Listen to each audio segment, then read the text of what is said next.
Aujourd'hui, on va parler de la fameuse patiente qui vient entourée de toute sa famille aux urgences parce que elle est vraiment dans un état qui rappelle un mort, elle va mourir, elle respire très difficilement, elle gesticule dans tous les sens. Parfois, elle fait le mort carrément, c'est un coma, et alors tout le monde est en train de courir aux urgences.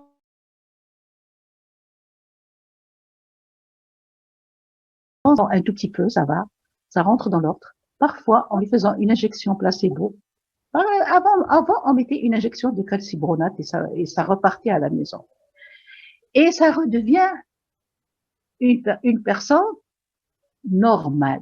Alors, vous vous imaginez une personne qui vient ne marchant pas, ne pouvant pas s'asseoir, ne pouvant pas parler, c'est-à-dire vraiment, quand on la voit, on dit qu'elle est atteinte de paralysie, de tétraplégie, de tout ce qui n'ouvre pas ses yeux et qui revient en quelques minutes à son état général. Donc, en disant pardon à tout le monde, et on ne retrouve rien à l'exploration, ni aux examens cliniques qu'on fait. Donc, tout ça pour vous introduire un tout petit peu la définition de ce trouble conversif, de cette hystérie, et pour vous dire, on va parler de cette fameuse hystérie. D'accord? Donc, ce cours-là, on va le faire en suivant un plan que j'ai fait pour vous.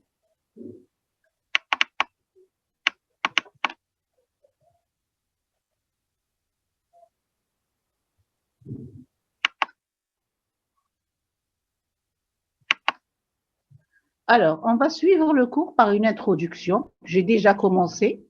Ensuite, on va essayer de définir un tout petit peu ces troubles qui partent très vite sans aucune prise en charge lourde devant des manifestations cliniques qui sont alarmantes.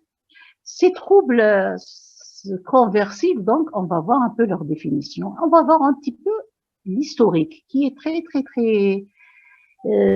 qui a une place très importante parce que ce trouble-là, l'hystérie, elle est apparue il y a des siècles et des siècles et des siècles. Et tout le monde, on a participé un tout petit peu à son élaboration pour en arriver aujourd'hui à cette classification de troubles conversifs. D'accord? Ensuite, on va voir l'épidémiologie. Donc, l'épidémiologie, elle est très importante. Elle va nous dire est-ce que les troubles conversifs sont importants dans notre pays, combien on voit tous les jours, combien on voit en un mois ou en 2 mois, c'est l'incidence. Et tout ça, ça nous aide un tout petit peu à clarifier la prise en charge au niveau du ministère pour ces patients et même pour un budget pour eux. Ensuite, pour comprendre bien une pathologie, il faut la classer.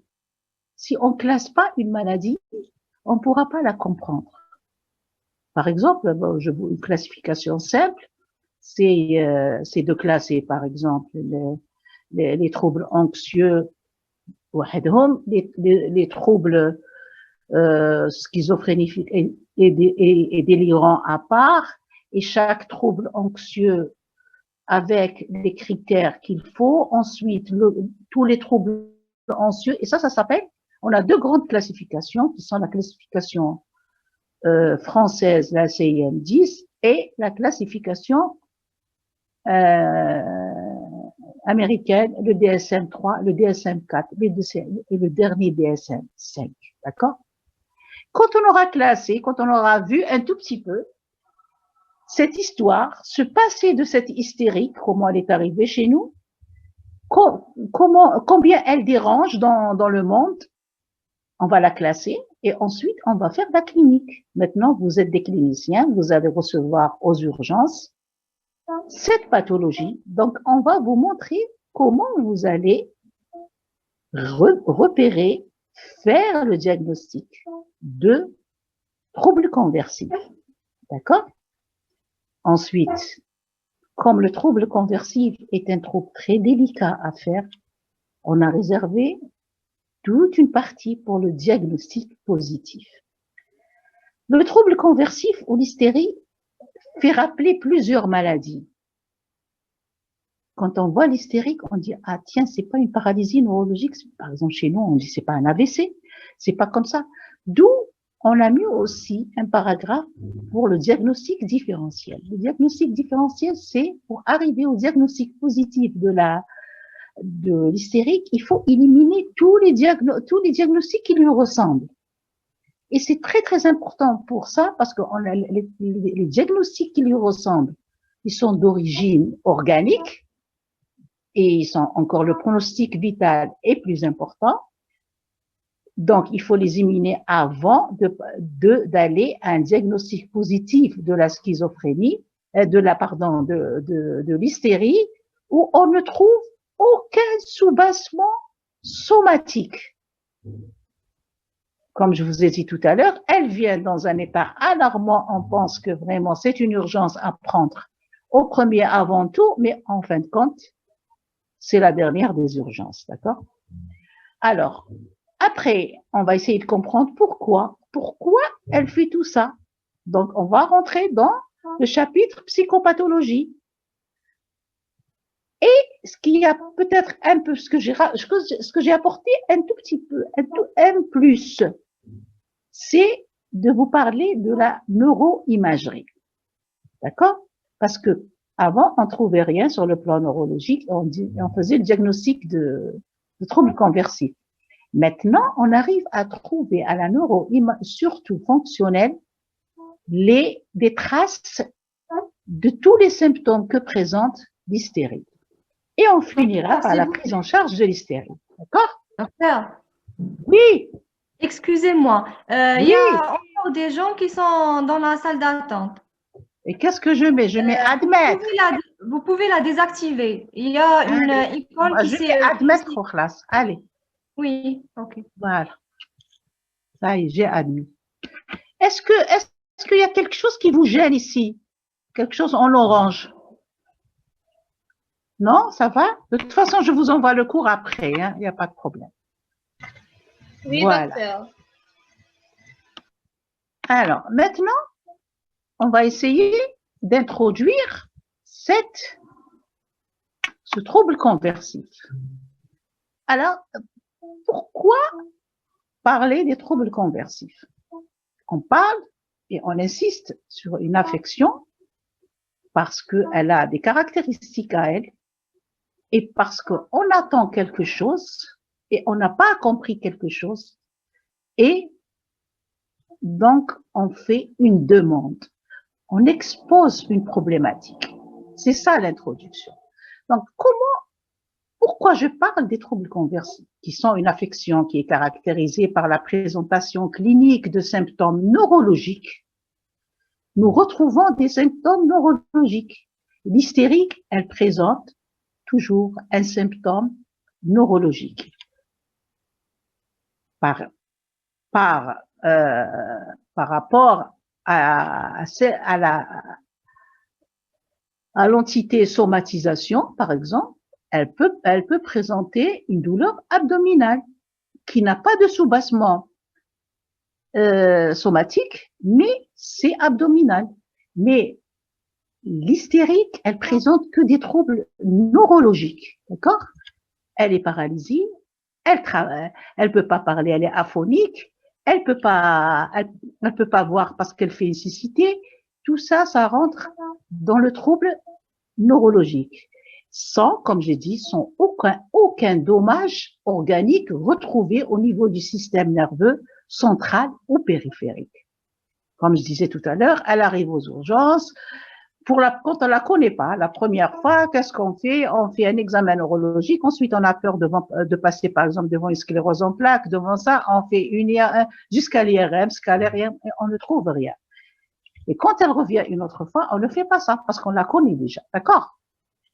Alors, qu'est-ce qu'il faut dire aussi en introduction pour ce trouble conversif? C'est un trouble qui est anciennement connu sous le thème d'hystérie, Donc, le trouble est connu depuis des millénaires jusqu'à Hippocrate, le premier, jusqu'à une forte apparition à la fin du XIXe siècle. Donc, il est connu depuis Hippocrate, mais à la fin du XIXe siècle, il y a eu quand même une forte apparition de cette pathologie. Pourquoi? Parce qu'il y avait à Vienne une clinique où il y avait deux neurologues qui étaient compétents, qui essayaient de comprendre ces malades qui viennent chez eux.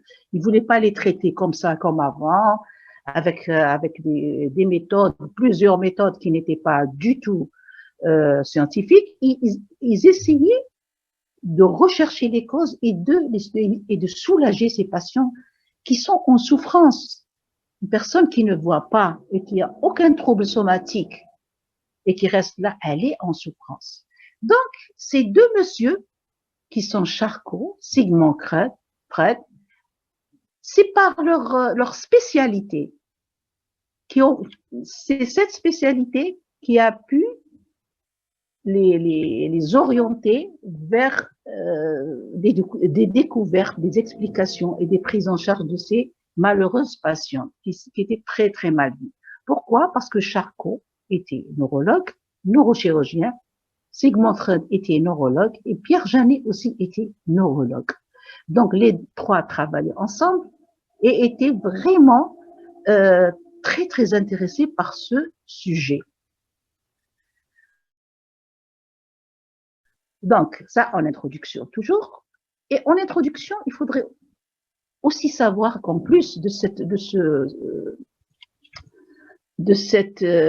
connaissance et de ce parcours dans le passé de cette hystérie, il y a aussi quelque chose qui est de l'hystérie, c'est que le diagnostic ainsi que la prise en charge jusqu'à ce jour, elle est complexe. Et je vous jure, moi, ça fait depuis des années que je travaille, quand je rencontre une paralysie ou une aphonie, c'est beaucoup plus difficile à traiter que ça. Donc, la nécessité d'une équipe multidisciplinaire, psychiatre, neurologue et psychologue est indispensable. Et avec à la base ce qu'elle demande, cette patiente ou ce patient, parce qu'il existe des hommes hystériques, à la base de toute cette prise en charge, retenez hystérie, bonne alliance thérapeutique solide. Et je vous expliquerai pourquoi cette bonne alliance thérapeutique solide, elle a sauvé beaucoup, elle a soulagé beaucoup d'hystériques chez nous. Je vous poserai la question après et on en parlera. Alors, qu'en est-il des généralités? Alors, depuis l'Antiquité, les troubles de conversion ont surtout été influencés par les travaux des neurologues du XIXe siècle, en particulier de Charcot et Janet, qui désignaient alors ces troubles sous le nom d'hystérie, avec la notion d'une lésion dynamique proposée par Charcot. Alors, Charcot, qui était neurologue, il cherchait, il se disait qu'il devait avoir quelque chose, une petite lésion qui n'est pas significative dans la clinique, mais pour ces hystériques, elle doit provoquer toute cette souffrance. Par exemple, il peut y avoir une épine comme ça douloureuse dans le bras, mais chez d'autres qui n'a aucun retentissement sur la motricité, surtout. Mais chez cette patiente, elle entraîne des dégâts psychologiques que personne ne comprenait à cette époque. Alors, le terme de conversion obtient son origine de la doctrine de Freud, qui disait que l'anxiété était convertie en symptômes physiques. Alors, je m'arrête un moment parce que c'est un peu la base de toute la psychopathologie de l'hystérie. Alors, Freud, quand il arrive, les neurochirurgiens Charcot, ils essayaient de chercher, de charcuter un peu l'hystérique pour essayer de trouver une lésion qui peut expliquer ça. Mais arrive Freud et il découvre que cette paralysie, que cette paresthésie, que cette démarche ébrieuse, que cette cécité n'était que le cas d'une conversion, d'une anxiété très, très forte en symptômes physiques. Donc, ce que vous devez retenir de la conversion, je pense que vous le savez tous, parce que quand on reçoit une DNV ou hystérique, quoi, tout de suite, on pense à une cause conflictuelle. La première question qu'on pose, on se dit, ah, elle s'est bagarrée avec son mari. D'accord? Et l'hystérique, avant de convertir son anxiété en symptôme, elle lutte pour la refouler. Le refoulement, c'est un mécanisme, je me défends. Par exemple, avant de me bagarrer de se bagarrer avec son mari, elle essaye de refouler dans son inconscient. Refouler, c'est un peu mettre dans le grenier pour qu'on les voit pas. Vous voyez, mettre tout ce qu'on n'aime pas dans le grenier. L'inconscient, c'est un peu le grenier. Donc, quand il y a ces conflits, elle essaye de refouler. C'est un mécanisme chez elle de défense, c'est une arme de défense. Quand elle n'arrive pas, quand le grenier est rempli et qu'il commence à craquer, il dit ça y est, je peux plus, c'est chargé. Alors, où mettre cette anxiété, ces conflits qu'elle ne peut pas gérer, parce après on va voir pourquoi, elle les met dans son corps. Et là, je pense que dans l'entourage, vous avez vu beaucoup de personnes qui font, par exemple, des paralysies faciales. La question que vous demandez en général, vous dites, ah tiens, ça doit être le froid. Après, vous dites, non, c'est sûr, zafet. Et c'est un peu zaf, cette souffrance, cette anxiété que l'hystérique ne peut pas avaler, refouler, et donc qu'elle va mettre dans un symptôme sur son corps. D'accord? Elle va plus pouvoir se lever. C'est la fatigue chronique. Elle va plus marcher comme il faut. Elle va plus pouvoir soulever avec sa main. Donc, c'est une paralysie. Mais ce qui est sûr, c'est qu'à l'examen, il n'y a aucune systématisation. On ne trouve rien. Et vous allez voir par la suite, je vous explique un peu pour que vous puissiez comprendre par la suite. Donc, les théories de l'époque mettaient en avant le rôle de la résolution d'un conflit stress traumatique par l'inconscient, le clivage, avec l'émergence d'un symptôme somatique. C'est très simple, là, ne vous inquiétez pas. C'est comme exactement le grenier que je vous ai donné tout à l'heure. Par exemple, il y a un stress traumatique important que l'hystérique a vécu. Alors, qu'est-ce qu'elle va faire? Elle va essayer de l'oublier. Refouler, c'est l'oublier. Mais oublier, c'est-à-dire dans un inconscient qu'on ne contrôle pas. Cet inconscient va cliver, c'est divisé, c'est partagé. C'est-à-dire la vie en deux. L'inconscient et le conscient. Quand l'hystérique arrive à mettre dans son inconscient, à cliver dans son inconscient son affect qui est dérangé, son conflit, son désir qui n'est pas réalisé, c'est bon. Mais quand elle n'arrive pas, elle le met dans son corps, d'accord? Et on a l'émergence d'un symptôme somatique. Voilà, l'émergence d'un symptôme céphalée, c'est une céphalée, par exemple. c'est un torticolis, c'est une aphonie, c'est un mutisme, c'est une diplopie. Vous allez voir tout ça, mais c'est surtout retenez que conversion, c'est neurologique. Parce que il y a des troubles qui sont somatiques, qui sont conversions somatiques, mais pas troubles conversibles, comme la somatisation, comme j'ai dit tout à l'heure. Alors, je continue. Toutefois, les processus cognitifs et émotionnels exacts qui sous-tendent une telle conversion, des aspects psychologiques en symptômes physiques ainsi que leur substrat neurophysiologique sont restés mal connus jusqu'à aujourd'hui encore. C'est-à-dire que Freud, il explique par l'inconscient, le conscient, par les topiques, par la résolution du conflit oedipien, il explique tout ça. Mais jusqu'à présent, on n'a pas de substrat neurophysiologique qui nous explique de telles conversions d'aspect psychologique en aspect physique. Tout ce que je vous ai dit, j'ai apporté un tout petit peu de neurosciences pour vous qui sont à la mode maintenant pour expliquer un peu ça.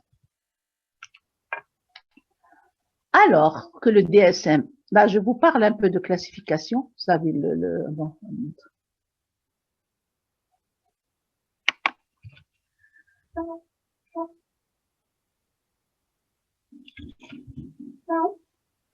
alors que le DSM-4 révisé reconnaît le trouble conversion qui est amnésie, fugue, trouble dissociatif de l'identité et de la personnalité comme trouble distinct des autres troubles dissociatifs habituels, troubles dissociatifs moteurs, sensitifs et convulsifs. La CM10 est plus large. La CM10, c'est la classification internationale, d'accord, de médecine. Elle est plus large, elle inclut dans les troubles dissociatifs. Le DSM-5 classe désormais le trouble de conversion dans la catégorie des troubles à symptomatologie somatique et à part. Il fait partie des troubles maintenant somatoformes, comme l'hypocondrie et la dysmorphie. Ça, c'est les classifications, comme je vous ai dit. Nous, on travaille sur 2 classifications. Quand on forme nos résidents, on les forme en ce moment sur le DSM-4, sur la classification américaine. Jusqu'à il y a 2 années, on travaillait sur le DSM-4. Par exemple, pour que un résident présente une maladie dans le rapport de garde le matin, il faut qu'il y ait son DSM-4 avec lui pour qu'il trouve tous les critères décrits dans le DSM-4 dans son observation. D'accord? Il dit, voilà, j'ai trouvé des délires, j'ai trouvé des hallucinations, j'ai trouvé ça selon le DSM-4, ce syndrome et ce tableau clinique rentrent dans les troubles schizophréniformes. Vous voyez comment on classe, c'est comme ça. Donc, jusqu'à maintenant, on a travaillé avec le DSM-4. Mais il y a des hôpitaux quand même ici, en France et en Europe, qui travaillent avec la CIM10. D'accord? La CIM10, c'est ceux qui refusent le DSM-4 parce que le DSM-4, il est anglo-saxon. D'accord? Alors, récemment, qu'est-ce qu'il a fait le DSM-4? Le DSM-4, il a classé le trouble de conversion, il a divisé le trouble de conversion en troubles dissociatifs comme amnésie, fugue, troubles dissociatifs de l'identité et de la personnalité, et il a distingué des autres troubles dissociatifs habituels qu'on va voir maintenant, les troubles moteurs, sensitifs et convulsifs. D'accord? Alors qu'avant, par exemple, quand moi j'ai fait mes études, quand on parlait de névrose hystérique, qui est le trouble conversif dont je vous parle maintenant, on parlait, le tableau clinique devait comprendre tous ces troubles-là, c'est-à-dire les troubles dissociatifs habituels comme moteurs et les troubles dissociatifs comme l'amnésie, les fugues et tout. Maintenant, le DSM-4, il les a divisés en deux. La CM10, elle parle que de troubles dissociatifs, et le DSM-5, le fameux DSM-5 avec lequel on travaille maintenant, parce que si vous devez présenter dans un congrès, vous présentez un trouble conversif, il faut le présenter selon les critères du DSM-5, c'est-à-dire trouver tous les critères du DSM-5, sinon on vous écoutera pas. Donc, c'est notre DSM. Mais en Europe, par exemple, ils présentent au congrès et aux conférences la CM10, d'accord? Donc, le DSM-5, qu'est-ce qu'il a fait en plus? Il les a classés dans les troubles somatoformes et l'hypocondrie. Qu'est-ce qu'il en est de l'épidémiologie? L'épidémiologie, elle nous renseigne sur l'évolution de la pathologie, dans une population, dans un pays, dans le monde, et aussi de l'incidence, l'apparition de nouveaux cas, tous les mois ou tous les ans, d'accord? Alors, qu'en est-il des troubles conversifs? Est-ce qu'ils sont fréquents ou ils ne sont pas fréquents? Voilà pourquoi je vous ai mis ce chapitre. Donc, le trouble de conversion est une forme de somatisation. Je vous ai dit tout à l'heure, c'est une somatisation. La somatisation, le trouble somatisation, il est divisé en trois. Les somatisations dans l'organe n'est pas le système nerveux, d'accord? Les algies et le trouble conversif qu'on traite aujourd'hui et qui ne dépend que du système nerveux central, périphérique et neurovégétatif, d'accord? Donc, le trouble de conversion est une forme de somatisation, l'expression des phénomènes mentaux présentant comme des symptômes somatiques physiques. Donc, ce trouble de conversion a tendance à se développer à la fin de l'adolescence et au début de l'âge adulte, mais peut survenir à n'importe quel âge. Donc, comme vous voyez, vous les voyez à la consultation, parce qu'il faut. Pourquoi j'insiste sur la consultation? Parce que les patients qui présentent des troubles conversifs, ils viennent pas en psychiatrie directement, ils vont chez les généralistes et ils vont aux urgences médicales. Et pendant longtemps, ils sont pris en charge là-bas. Et c'est pour ça que j'insiste sur cette fréquence-là. Donc, quand vous voyez les femmes qui arrivent, vous voyez en général, c'est des femmes jeunes. C'est des femmes jeunes. Pourquoi? Parce ils vivent encore des conflits avec leur famille, des conflits ensuite mariés avec le mari. Et j'ouvre une parenthèse ici pour reprendre ce que je vous ai dit à l'introduction par rapport à une alliance thérapeutique solide. J'espère que vous me suivez. Alors, l'hystérique, pour que vous compreniez mieux,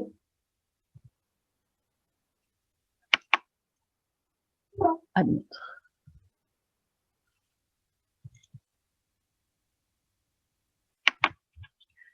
Alors, pour que vous compreniez mieux, la meilleure façon de prendre une hystérique en charge, c'est la bonne alliance thérapeutique solide. Pourquoi? Parce que, premièrement, on va voir la personnalité. La personnalité sous-jacente de cette patiente qui prépare le trouble, c'est une personnalité dont le premier critère est la quête affective. Tout ce qu'elle fait dans sa vie, c'est pour que les gens l'aiment. Elle est en quête affective. Elle est en quête d'écoute. Et elle est en quête de compréhension.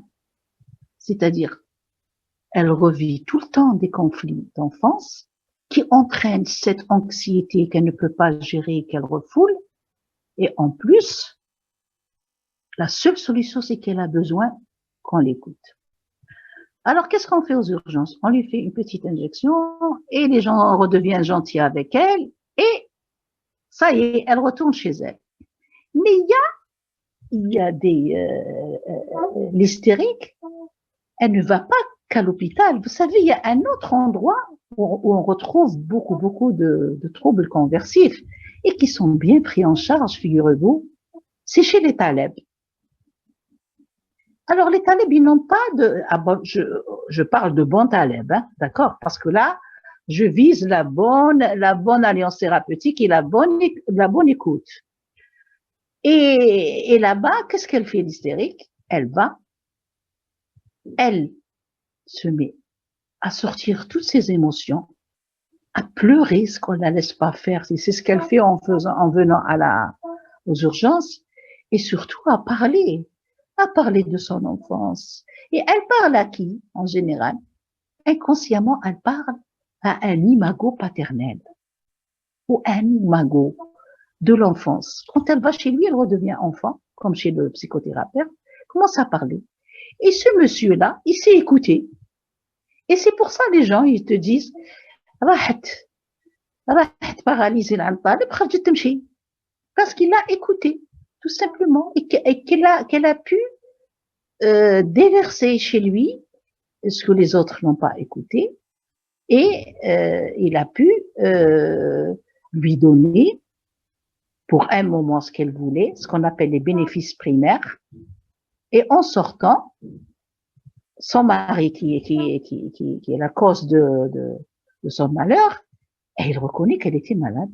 Donc, il la laisse tranquille, et c'est ce qu'on appelle les bénéfices secondaires. Les jeunes, vous m'écoutez? Allô? Oui, docteur, nous sommes avec vous. Vous m'écoutez? D'accord. Oui, oui. Alors, le trouble de conversion a tendance à se développer, comme j'ai dit, il est plus fréquent chez la femme. 2 pour 1 jusqu'à 5 pour 2, c'est-à-dire 5 femmes pour un homme. Et il ne faut pas oublier aussi qu'il existe chez l'enfant et chez le sujet âgé, c'est-à-dire le vieillard et la vieille femme. Il est en progression, comme la dépression, elle est en progression. Ce type de maladie, il est en progression, d'accord?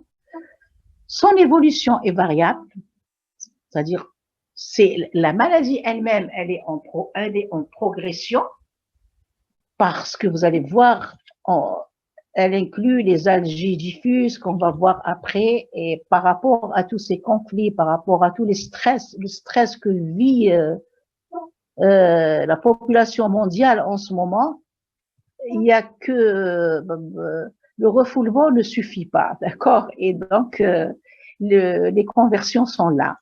Donc par rapport au trouble, il est en progression, comme la dépression. Mais l'évolution de la maladie elle-même, quand elle attaque, elle est variable. Vous allez voir après. Donc, la prévalence sur une vie entière est de 0,01 à 0,3%, c'est-à-dire une vie entière. Quand on vit une vie jusqu'à 70 ans, jusqu'à 80 ans, on peut faire 0 à 0,1 à 0,3% peuvent faire ces conversions. Qu'est-ce qu'il faut dire aussi? Que 5 à 24% des consultations en psychiatrie présentent le trouble conversif. D'accord? 24%. 5 à 14% des admissions en hôpital général et 1 à 3% des patients adressés au psychiatre. Alors, vous voyez que c'est une pathologie psychiatrique, mais il y a 1 à 3% des patients qui sont adressés au psychiatre. Le reste, c'est des patients qui consultent, surtout dans les admissions, dans l'hôpital général, d'accord? Mais 1 à 3% qui sont adressés pour une hospitalisation en psychiatrie ou autre.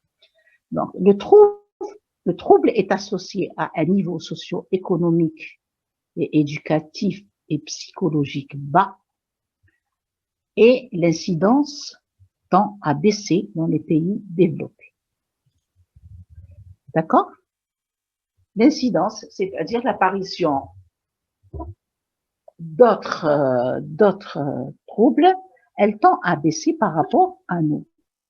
Je vous dirai 2 mots pour ça parce que j'oublierai de vous le dire après. C'est que dans ces pays développés, ils ont une autre pathologie. Culturellement, chaque culture, elle a sa pathologie préférée. D'accord? Chez nous, l'hystérie, elle est préférée parce que nous sommes un pays où on aime extérioriser nos affects. Quand on va aux fêtes, c'est les yo-yo, c'est vraiment, on extériorise. Quand il y a une catastrophe, un choc, c'est tout le monde qui crie, c'est les cris, c'est les vociférations. On aime sortir nos sentiments. Quand on est malade et quand il y a un décès, c'est les cris. Alors avant, c'était plus que les cris, plus que les pleurs. C'était même des groupes de personnes qu'on ramenait pour pleurer pour faire pleurer la famille, le patient. Vous voyez, on est dans un pays, dans une culture qui favorise l'apparition de cette pathologie et pas une autre dont je vais vous parler, par exemple, qui est la pathologie obsessionnelle. La pathologie obsessionnelle, c'est le contraire. C'est les gens qui répriment leur affect, qui isolent, qui ne montrent pas leur affect et sont consacrés beaucoup plus au travail, à l'ordre, à vraiment à être dans le contrôle, dans tout. Et ces gens-là, on les trouve d'après vous. C'est pas beaucoup plus en Europe, d'accord? Et donc l'Europe, qui est beaucoup plus composée de ces personnalités obsessionnelles, rigoureuses un peu, développe d'autres pathologies qui sont, comme vous le savez, les TOC, peut-être sûrement plus développées chez eux que chez nous. Nous, on continue à développer la pathologie qui va avec notre culture. On veut crier, on veut chanter, on veut pleurer, on peut pas garder nos expressions pour nous, et c'est un petit peu ces pathologies conversives.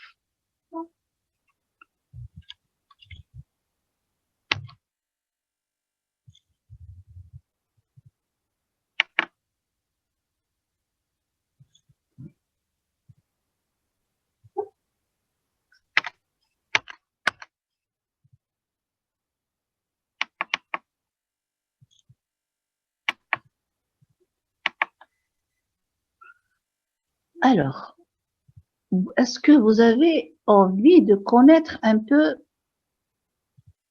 les causes de ces conversions hystériques?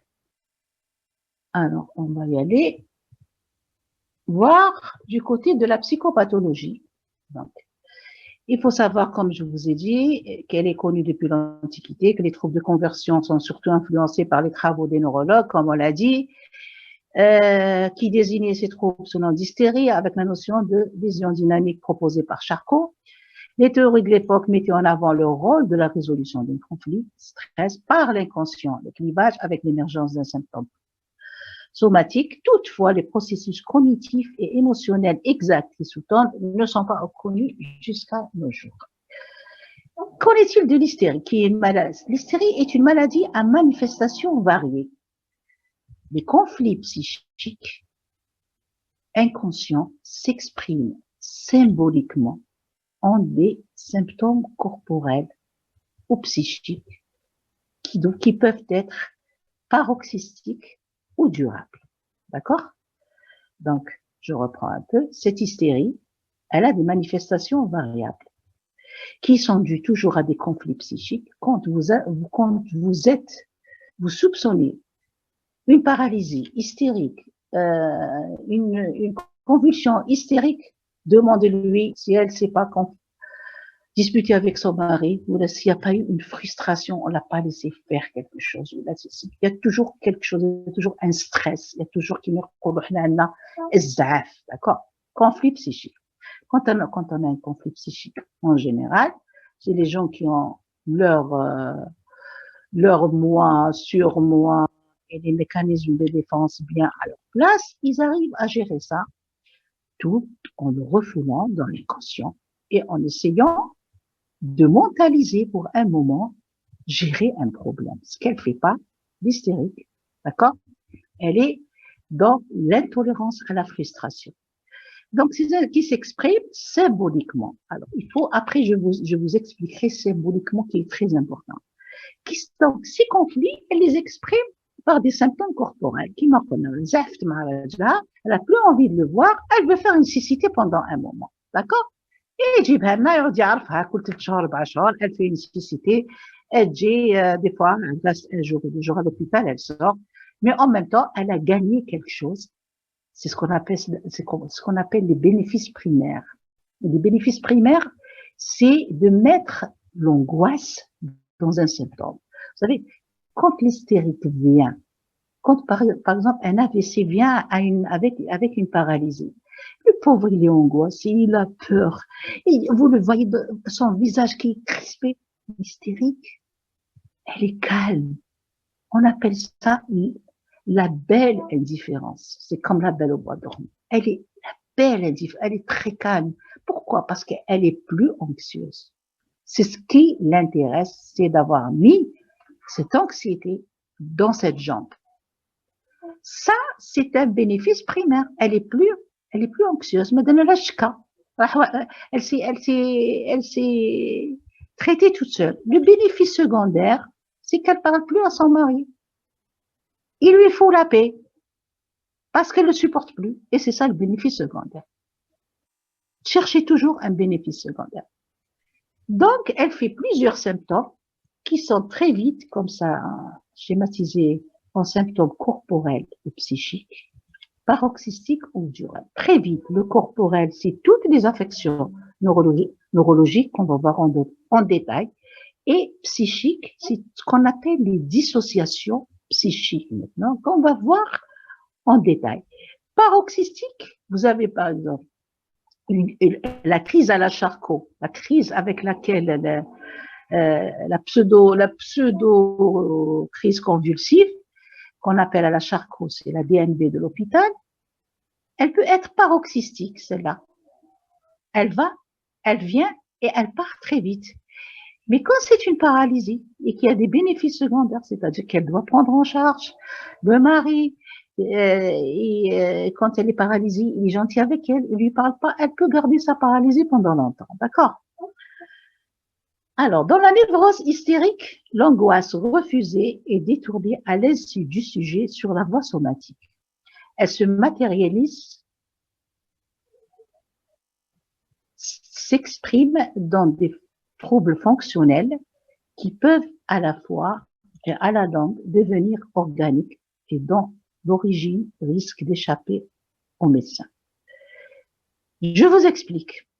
Alors, vous voyez par exemple une hystérique qui fait une paralysie de la main parce qu'elle n'a pas envie d'écrire, d'accord? Elle n'a pas envie d'aller travailler chez ce monsieur. Elle fait une paralysie de la main et elle garde ça parce qu'elle veut pas aller, par exemple, elle veut pas enseigner, elle veut pas écrire. À la longue, si elle garde cette paralysie, bien sûr, elle va aller chez le neurologue, il va rien trouver. Elle va aller chez le médecin interniste, il va rien trouver. Donc, à la longue, elle garde ça comme ça, en compte de signe. Et si elle reste une année, durant cette année, qu'est-ce qui va se passer? Il y aura des cas vicieux, d'accord? Il y aura des complications, mais ce sont des complications qui à la base, il n'y avait aucune cause organique, il n'y avait aucun trouble nerveux.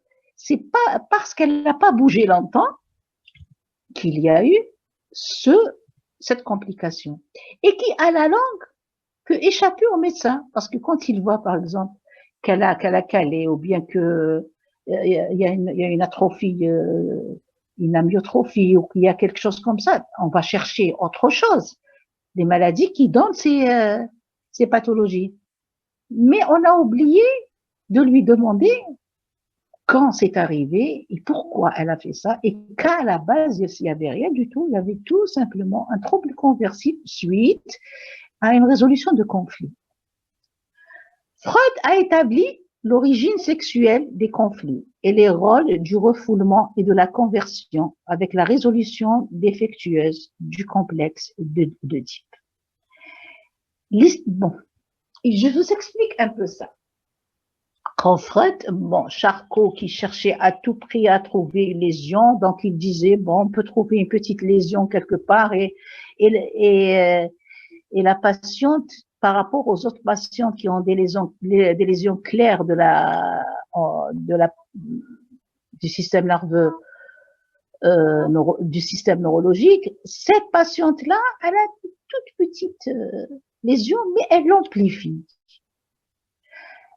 Alors, Freud, il vient et dit, il n'y a aucune lésion.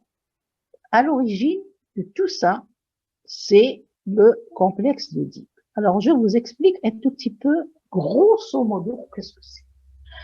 Alors, l'origine sexuelle des conflits et les rôles du refoulement et de la conversion avec la résolution défectueuse du complexe d'Oedipe. Donc, vous savez qu'à partir d'un certain âge, à partir de entre 2 ans, 3 ans, il y a quand même des moments qui sont clés dans notre vie. On les appelle les moments de fixation. Par exemple, vous avez comment on appelle ça? Rafi, là. Elle est en train de marcher. Et à un certain moment, elle arrive, il n'y a plus d'eau. Donc, elle s'arrête dans un endroit pour remplir les sacs, l'eau, c'est une montagne, et il lui faut quelque chose de plus dur pour combattre cette montagne. Donc, elle s'arrête, elle se fixe, on appelle ça des zones de fixation. Elle se fixe pour pouvoir trouver les outils pour affronter et continuer son parcours. D'accord?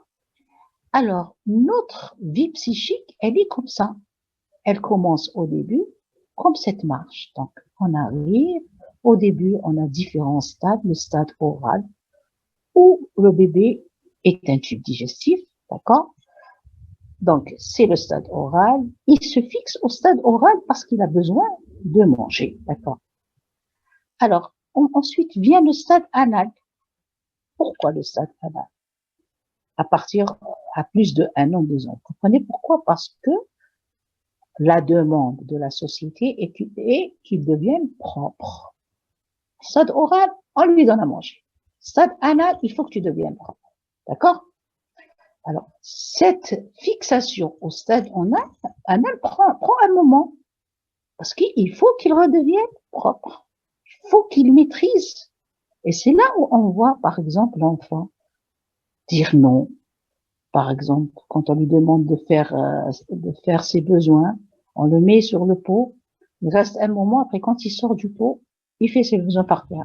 Là, c'est la maîtrise des objets. Il veut maîtriser sa mère et son père. Et ça, c'est l'apparition du non. Mais en même temps, il se trouve un petit être humain. Il est quelqu'un, puisque je peux dire non. Là, on est encore peut-être dans les couches, maman, surtout maman, le papa qui est là, mais qui n'est pas aussi indispensable que celle qui change les couches et qui remplit le tube digestif. On arrive à 2 ans et demi, 3 ans, et puis le petit bébé qui commence à grandir, qui commence à découvrir la différence des sexes. Et en même temps, il commence à découvrir son père et sa mère qui sont ensemble tout le temps, et ce bonhomme qui est son père qui est tout le temps là.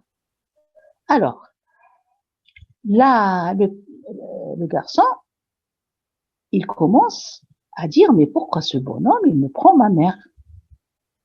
Donc, il va essayer de rivaliser avec le papa pour qu'il laisse tranquille sa maman.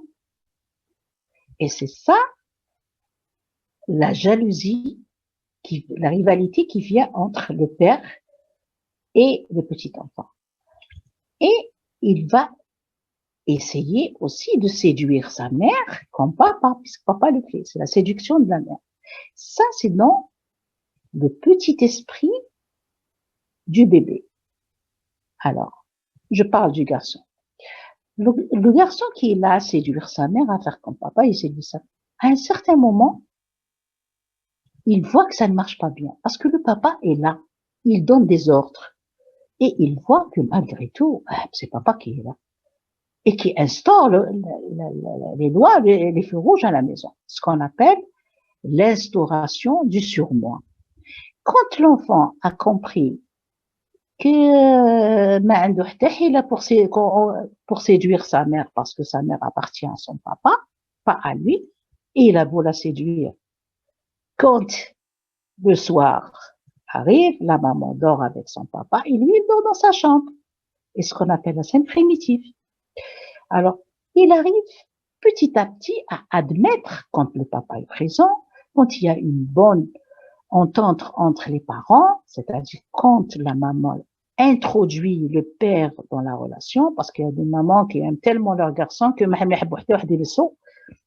alors, quand elle le laisse, elle le laisse s'introduire avec le garçon, à la longue, il voit les choses clairement. J'ai beau la séduire, c'est papa qui dort avec elle, et c'est papa qui n'est pas content que je séduise ma maman. Et il comprend qu'il doit s'identifier et être comme son père pour que sa maman puisse l'aimer comme elle aime son père.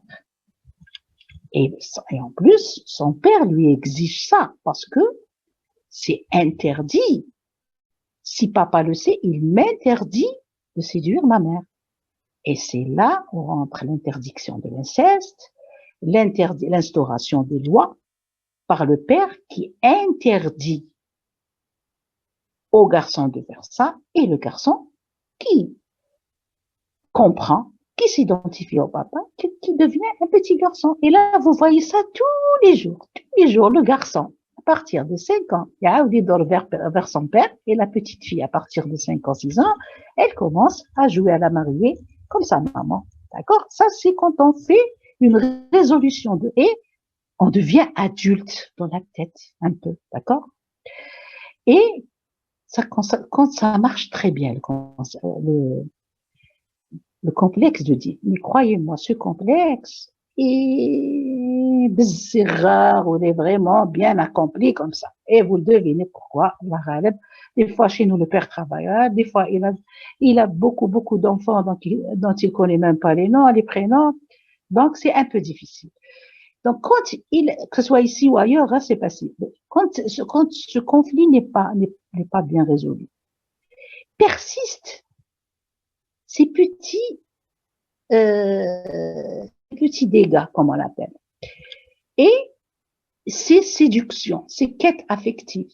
Donc, vous voyez, par exemple, l'hystérique, quand vous la voyez, par exemple, aller chez le médecin, les gens cherchent un bon médecin. Elle cherche le père. Partout où elle va, elle cherche le père. Parce que ce père-là, elle a continué à le séduire tout le temps. Et quand elle va chez le talib, il écoute, elle retrouve le père qu'elle a séduit, et qu'elle continue même en étant mariée avec les enfants. D'accord? Et les conflits qu'elle vit dans la réalité, c'est en général, et en réalité, c'est les conflits inconscients qui retournent à la conscience et qui se déguisent en conflits réels. Mais les conflits réels, c'est les conflits inconscients qui retournent. D'accord? Voilà, c'est pour vous expliquer ces 3 phrases. Je finis un peu mon cours, je parle un petit peu, je fais la différence entre l'hystérie et la simulation, parce que on parle beaucoup de simulation quand on parle de l'hystérie, donc le simulateur, il veut tromper, alors que l'hystérie se trompe elle-même, en même temps qu'elle trompe l'entourage. C'est-à-dire, il faut savoir que le simulateur, c'est conscient. Quand il veut jouer, quand il veut attirer les gens, quand il veut avoir des bénéfices secondaires, c'est-à-dire quand elle simule, elle est consciente. Mais l'hystérique, tout ça, c'est dans l'inconscient. Elle n'est pas consciente de ce que je vous dis. Par exemple, quand le taleb l'écoute, pour elle, c'est un taleb, mais c'est inconsciemment, l'imago de son papa, elle est inconsciente. D'accord?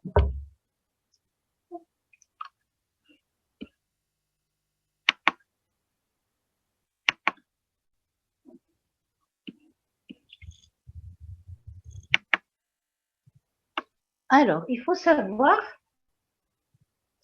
en parlant de psychopathologie et en parlant de causes qu'on retrouve dans les conversions hystériques, donc on a retrouvé la cause essentielle de la personnalité de l'hystérique, parce que avant on disait que la névrose, le trouble conversif, qu'on appelait névrose hystérique, ne survenait que sur une personnalité typique appelée personnalité hystérique, d'accord?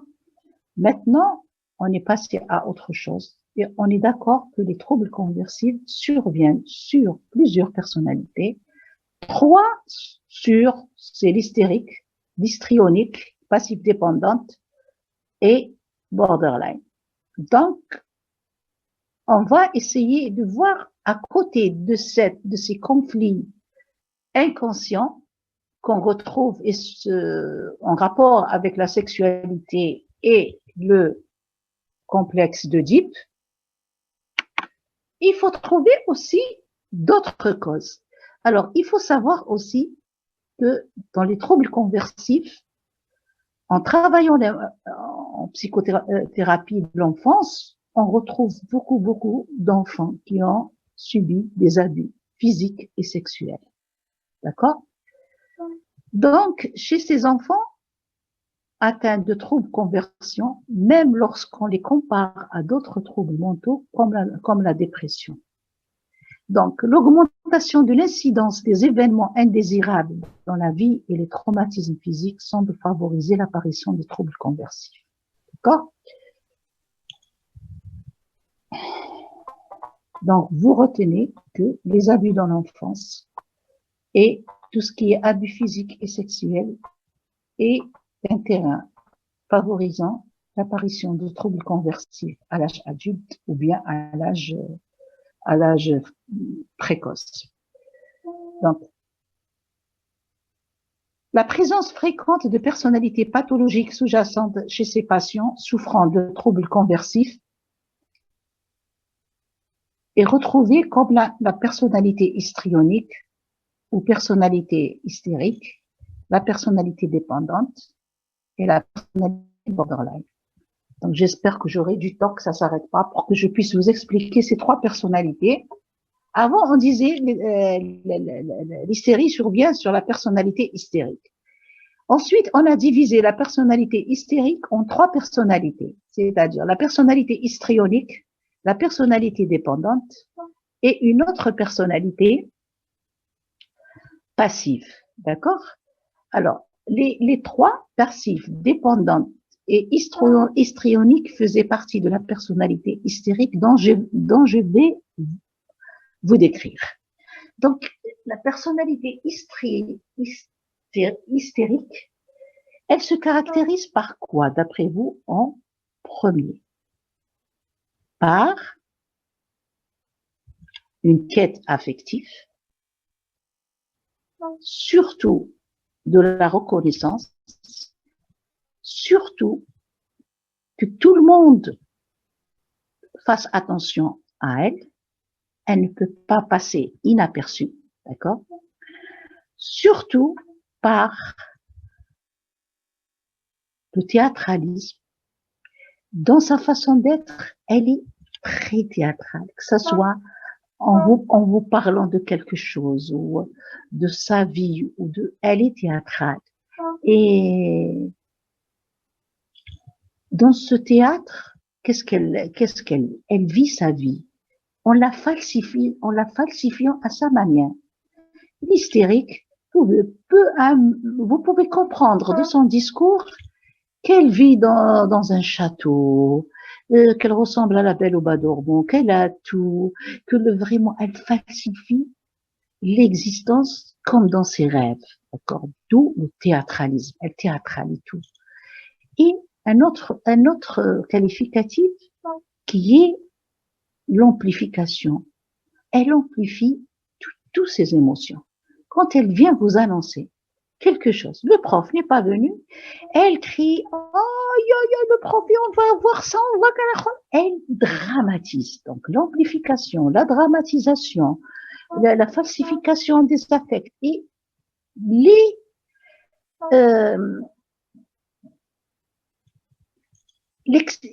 l'expressivité importante de ses affects.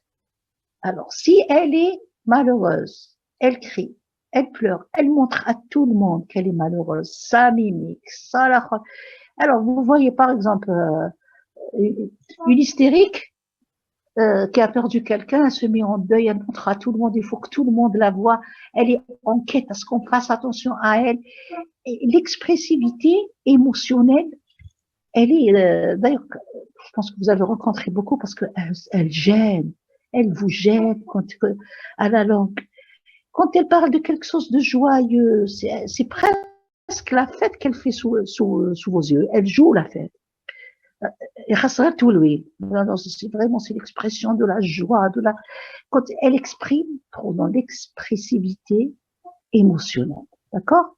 Donc, c'est cette personnalité, donc, vous avez deviné ce que c'est la personnalité hystérique sur laquelle se greffent ces troubles neurologiques. D'accord? Et qui n'ont aucun soubassement neurologique. Avec cette personnalité hystérique, qui sont à peu près la même chose, on retrouve la personnalité dépendante. Donc, un point que j'ai oublié pour l'hystérique, donc en parlant et en gesticulant, on retrouve chez elle l'érotisation de tous les rapports. Quand c'est quand vous dites, vous les jeunes, elle drague tout le monde, voilà. Dans sa façon de parler, dans sa façon de faire chose, elle érotise les rapports. Et en érotisant les rapports, elle est en train encore de séduire son père. Elle n'est pas encore rentrée dans l'ordre en acceptant sa mère, comme le garçon il a accepté son père, il a arrêté, il a obéi à son père. Elle est toujours en train d'érotiser à la quête affective de son père. Donc, elle érotise tous ces rapports. Donc, c'est un peu la fille sexy, la fille... Cependant, comme il y a une très grande culpabilité chez elle, il y a quand même ce qu'on appelle la séduction et la fuite. Quand elle arrive à son but, elle fuit. Donc, c'est ça l'hystérique. La passive dépendance est une partie de l'hystérie, sauf que elle est un peu plus passive parce qu'elle délègue tous ses choix et toutes ses décisions à quelqu'un d'autre. Elle vit accrochée à quelqu'un d'autre qui gère sa vie.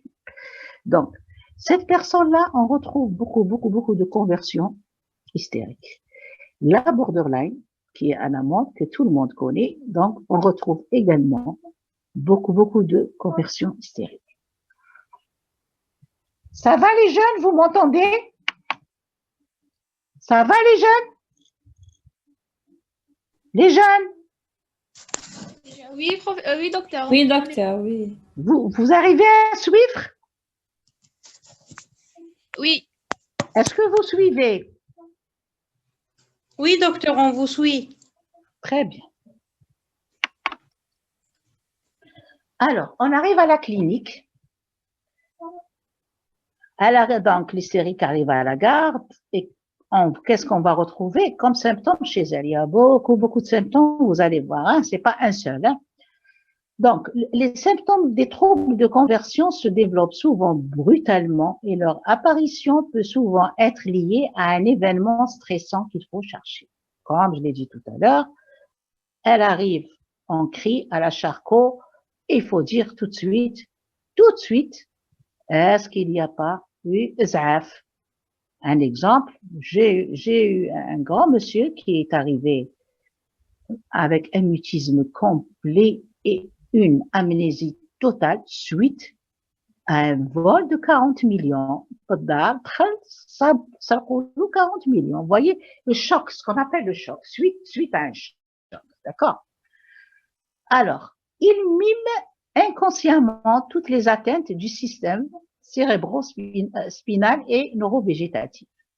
Typiquement, les symptômes comprennent les déficits apparents de la motricité, de la sensibilité ou des fonctions sensorielles, mais impliquent parfois des tremblements, des troubles de la conscience qui suggèrent des convulsions et des positions de membres anormales qui évoquent un autre trouble neurologique ou physique général.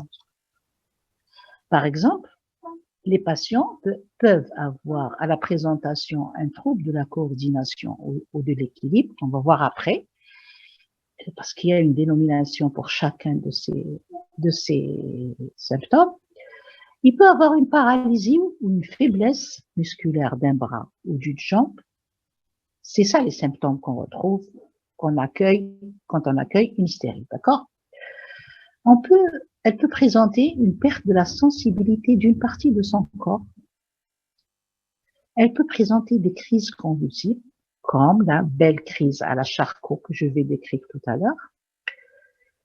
Elle peut répondre à un état de non-réponse, c'est-à-dire un mutisme.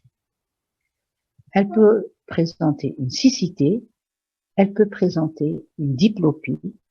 Alors ça, je pense que je sais pas si vous avez rencontré, mais j'ai rencontré surtout des adolescents, des enfants qui, juste quand ils sont anxieux, quand ils ont peur, ils تحولوا عينيهم. Ça moi j'en ai vu souvent. Des surdités, par exemple, toujours une épouse qui n'a pas envie d'entendre son mari lui gueuler dessus, donc elle fait une surdité à un moment jusqu'à ce qu'il lui faut la paix. Il redevient gentil et elle a plus sa surdité. Une aphonie, des difficultés de déglutition, une sensation de boule dans la gorge et une retention d'urine. D'accord? Il y a beaucoup de retention d'urine qui sont d'origine que psychique et qu'on maltraite aux urgences urologiques en mettant des sondes à demeure qui restent toute la vie, les pauvres.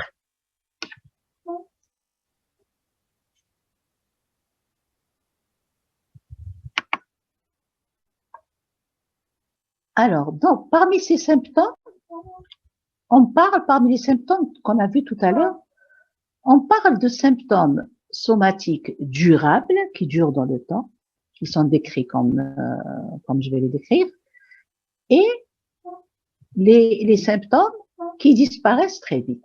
On va commencer par les symptômes qui durent dans le temps. Croyez-moi, c'est les mêmes symptômes qu'on a vus tout à l'heure, mais qu'on va étiqueter, leur donner une étiquette neurologique, c'est tout. Donc, les symptômes durables, on parle en premier de l'asthénie permanente ou intermittente, qui est très fréquente chez les hystériques. Elle constitue une authentique conversion générale. Vous savez, il y a des femmes qui sont, un jour, par exemple, il y a une fête, elle se met sur son 31, elle danse, elle est bien, elle rentre à la maison, elle s'habille, parce qu'il faut qu'elle attire l'attention sur elle. Il faut que les gens la regardent. Donc, elle s'attire, elle se maquille, et puis 2 jours après, elle appelle le médecin en disant « Je ne peux pas me lever. Je suis fatiguée, je ne vais pas aller au travail. » Vous pensez qu'elle fait exprès, mais elle est réellement fatiguée. D'accord? C'est une conversion. Elle est arrivée, elle a eu un conflit, et chaque hystérique a sa façon de résoudre son conflit dans le somatique quand elle n'arrive pas à le mettre dans le grenier. C'est-à-dire quand elle n'arrive pas à le refouler dans l'inconscient. D'accord? Donc, il y a plein de gens qui sont fatigués à la suite d'un conflit. Donc, la deuxième entité qu'on a, c'est la paralysie motrice. Ça, elle est fréquente. Hein. Donc, elle va de la monoplégie à la tétraplégie, à la paralysie faciale. La paralysie faciale, on en voit très souvent. Alors, là, bon, c'est une paralysie de froid et tout ça, mais je vous jure que la plupart du temps, c'est une paralysie d'origine psychique, d'origine conversive. Hein. Elle affecte le plus souvent le côté gauche. Le diagnostic est fait généralement devant l'absence de systématisation. Et c'est exactement l'examen neurologique qui nous fait le diagnostic. C'est surtout l'absence de systématisation. L'astasie abasie, on en parle souvent dans les conversions, les troubles conversifs ou les conversions hystériques. L'astasie abasie, l'astasie, c'est réaliser une démarche chancelante, ataxique, c'est-à-dire que c'est rébelleuse, mais sans chute. Jamais il tombe. Et elle est accompagnée de mouvements irréguliers du corps. Ça veut dire quoi tout ça? Ça veut dire tous ces troubles qui sont cérébelleux n'ont aucune systématisation et on ne retrouve aucun signe à l'examen neurologique. Les contractures, on retrouve souvent des contractures, ce qu'on appelle les crampes partout, qui ont une symptomatologie diffuse, le cou, le masséter. Le cou, il est très particulier, très fréquent. On les voit très souvent. C'est les gens qui font tout le temps des torticolis sans aucune cause. Elle est là et le lendemain, elle fait une torticolis. Par exemple, elle veut pas venir au cours parce qu'elles sont pas le prof ou parce que le prof il a été méchant. Les hystériques n'aiment pas quand les profs sont méchants avec eux. Quand le prof est gentil, ils ont les meilleures notes, ils sont classés premiers. Quand le prof n'est pas gentil, ils veulent pas aller au cours. Donc on retrouve souvent des torticolis, les contractures des masséters. J'ai vu 2 ou 3 patients qui sont venus à la garde avec des bouches ouvertes, ils n'arrivaient pas à fermer leur bouche. Et pourquoi? Parce qu'il y a eu un choc auparavant. Je pense que le fils était le petit enfant a dû sauter de quelque chose et ils étaient très très inquiets. Qu'en est-il des troubles de la phonation? Ils sont variables. On va jusqu'à l'aphonie, absence complète. Alors l'aphonie, on en a plein. Et chez les enfants, les enfants, on voit beaucoup d'aphonie. J'ai vu beaucoup d'enfants qui sont adressés par les enseignants des écoles parce qu'il leur arrive de ne pas parler pendant une journée de la classe. Et bien sûr, je fais une psychothérapie, je retrouve toujours la cause. Une frustration de la mère, du père et un début d'hystérie chez l'enfant, d'accord? On retrouve des dysphonies. Alors les dysphonies, c'est pas des aphonies, mais c'est des voix chuchotées, à peine, c'est surtout ces choses chuchotées, elle parle pas, d'accord? On voit des mutismes, des semi-mutismes, d'accord? Alors, ensuite, les troubles sensitifs sont variables, anesthésie segmentaire, avec ou sans systématisation. Donc ici, les troubles sensitifs qui sont particuliers aux troubles conversifs, c'est les anesthésies en gants et en chaussettes. D'accord? Tout d'un coup, la personne vient chez vous et vous dit, au niveau des mains, j'ai des paresthésies et au niveau des pieds, j'ai des paresthésies. Donc, c'est une trouble conversif au niveau des mains et des pieds. D'accord? Ça s'appelle en gants et en chaussettes. Qu'en est-il des troubles sensoriels qui affectent surtout la vue? Alors, on a des scotopes, on a des diplopies, des hémianopsies, on a le déplacement dans tous les sens est évocateur d'une conversion. On a aussi la cécité complète. J'ai vu plusieurs fois, d'accord? Comme j'hésite, toujours à la suite d'un conflit, toujours à la suite d'une grosse anxiété, rappelant le conflit d'Oedipe, rappelant le père, et rappelant qu'elle n'arrive pas à mettre dans le grenier, c'est-à-dire à refouler, d'accord? Maintenant, les troubles affectant le système neurovégétatif, ils réalisent surtout les spasmes digestifs, les spasmes urogénitales et les spasmes respiratoires, dont la dyspnée inspiratoire, très connue. Alors, urogénitale, c'est la grossesse psychologique, hein, grossesse psychique. On a aussi les algies. Alors, les algies sont très fréquentes et elles sont plus de 70%. Les localisations les plus fréquentes par ordre de croissance sont la tête, le tronc, le thorax, les membres supérieurs, la partie génito-urinaire. Elles entraînent une multitude d'investigations cliniques et paracliniques coûteuses et sans intérêt. Les conversions représentent plus de 14% des hospitalisations dans les services de neurologie. Alors, qu'est-ce qu'on retient de cette plaque? Que le grand désavantage, alors quand on parle de algie là, on parle de conversion en algie. Hein. Les troubles conversifs en douleur. Bon, j'ai traité beaucoup de douleurs en les traitant comme des troubles conversifs, alors que c'est des douleurs qui les entraînaient pendant des années. Alors, quand on n'arrive pas à faire le diagnostic, qu'est-ce qu'on fait quand il y a des douleurs? On investit les radios, plusieurs spécialistes, plusieurs radios, plusieurs IRM, et c'est ces dépenses dans l'argent, ces dépenses dans le temps, ce désinvestissement de la vie, de la joie et du bonheur de sa famille qui est plus douloureuse que les algies elles-mêmes, d'accord?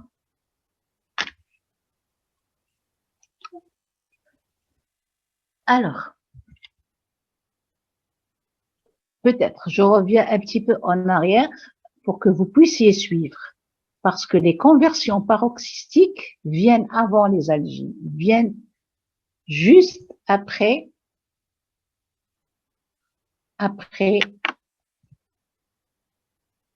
les conversions durables, d'accord, viennent juste après ça. Donc, on a ça ou on a ça. Ensuite, on a les algies. D'accord? Alors, les conversions paroxystiques. Qu'est-ce qu'on a comme conversion paroxystique? La première, c'est celle dont j'ai parlé depuis le début. C'est la femme qui vient en crise à l'hôpital, allongée sur un brancard, parfois inconsciente, faisant penser à un coma. Il existe le coma conversif, mais faisant penser des fois en agitation. Mais elle est là sur un brancard, arrivant dans un état d'urgence. On appelle ça les crises excitomotrices. Donc, elles tendent à disparaître dans leur forme spectaculaire dans les pays développés. Elles sont d'observation courante dans notre pays sous forme de crises pseudo-convulsives. Alors, elles tendent à disparaître dans leur forme spectaculaire dans les pays développés. Pourquoi? Parce qu'on ne leur permet pas ça dans les pays développés. On ne leur permet pas de crier et on ne leur permet pas de faire du bruit. On ne leur permet pas de déranger les autres. Si elle fait 2 fois la crise chez elle, le voisin va porter plainte. D'où ces crises spectaculaires sont remplacées par d'autres conversions en Europe qui sont les céphalées, par exemple. Alors, il y a une consultation de céphalées très accrue en Europe ces derniers temps qui remplace un peu cette façon. Par exemple, à la place de la céphalée, ben, chez nous, l'Algérienne, elle veut crier, elle veut faire sa crise excitomotrice, oh, voilà. Alors, vous voyez pourquoi c'est permis dans un pays et c'est pas permis chez nous. Hein. Chez nous, au contraire, on a très peur pour elle qu'elle meure. C'est toute la famille qui vient avec elle à l'hôpital et elle adore ça. Une fois qu'elle a mobilisé tout le monde, une fois qu'elle voit que toute la famille l'aime, en plus son mari en premier, les enfants qui l'embrassent, tout rentre dans l'ordre. Moi, je vous raconte une petite pour aller vite. J'ai hospitalisé à Chiraga une femme d'un certain âge qui avait des troubles conversifs. Pour l'hospitaliser, c'était trouver une place, c'était pas facile. Eh ben, le lendemain, elle nous appelle et elle nous dit, je veux sortir. Alors, pourquoi vous voulez sortir? Parce que je me sens bien. Et c'est vrai, elle avait plus de paralysie, elle avait rien du tout. Mais comment? Le médicament n'a pas pu agir, on n'a même pas fait de psychothérapie encore. Elle me dit, non, non, je vais pas vous déranger, parce que vous savez, أنا كنت مدوسة مع رايسي وكامل جاو يشوفوني في l'hôpital.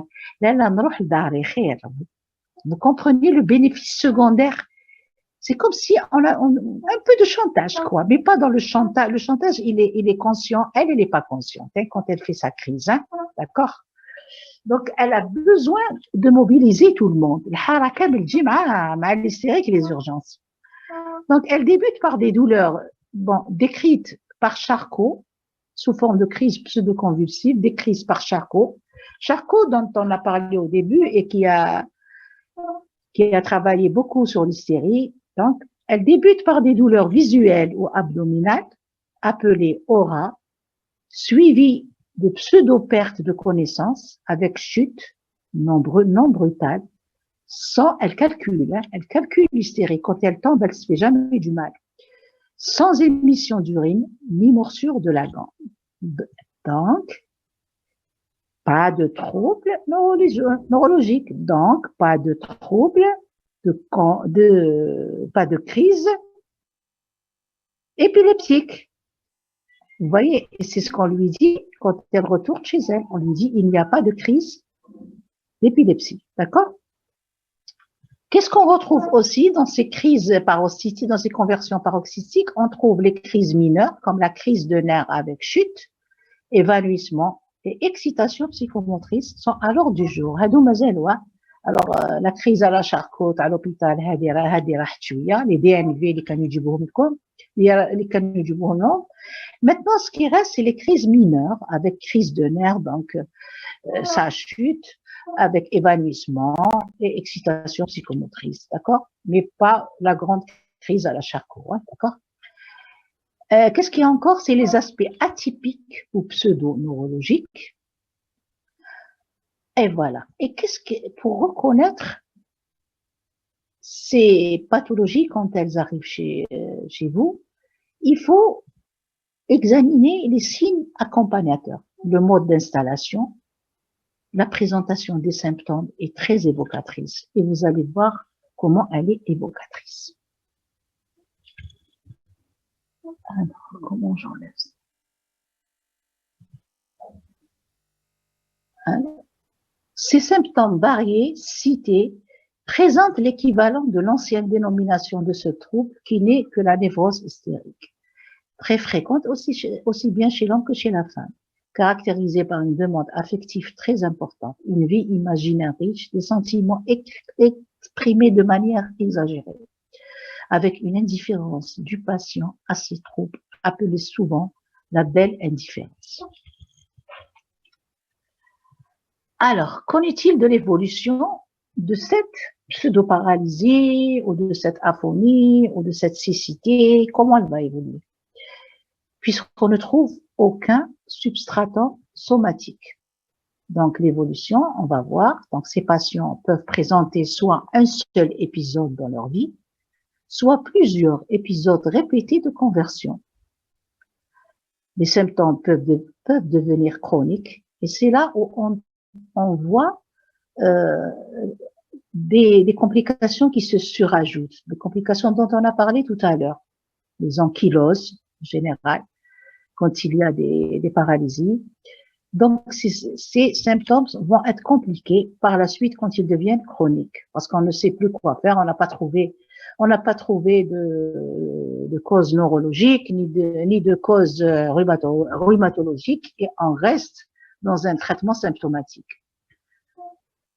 En troisième lieu, les épisodes sont généralement courts. Et là, c'est important, hein, d'accord? Il faut dire que les épisodes sont courts. Pourquoi elles sont courts? Parce que les épisodes, ils ont un sens. Ils ont un objectif. Quand on fait une aphonie, quand on fait un mutisme, il y a trop d'angoisse au début, donc on veut se débarrasser de l'angoisse, mais en même temps, qu'est-ce qu'on fait? On veut avoir quelque chose. C'est-à-dire, on veut avoir la paix avec son mari, avec son entourage, avec son employeur. Si on arrive à avoir ça, ça rentre dans l'ordre. D'accord? Maintenant, la disparition des symptômes est liée jusqu'à 60%, ils disparaissent. Mais ils peuvent être renouvelés par d'autres symptômes. D'accord? Les symptômes peuvent persister jusqu'à 25%. C'est-à-dire 25% des symptômes deviennent chroniques. Et il faut savoir que l'évolution est en fonction de la qualité de l'entourage. D'accord? La qualité de l'entourage, quand on dit qualité de l'entourage, vous allez peut-être penser que la famille doit être gentille avec elle, lui donner ce qu'elle veut, répondre à sa demande, et ne pas la frustrer. Eh bien, c'est tout à fait le contraire. Ce qu'il faut, c'est que la famille soit à l'écoute, parce que c'est une personnalité qui a besoin d'être aimée, mais soit dans une intolérance de la frustration. C'est-à-dire qu'elle doit être neutre.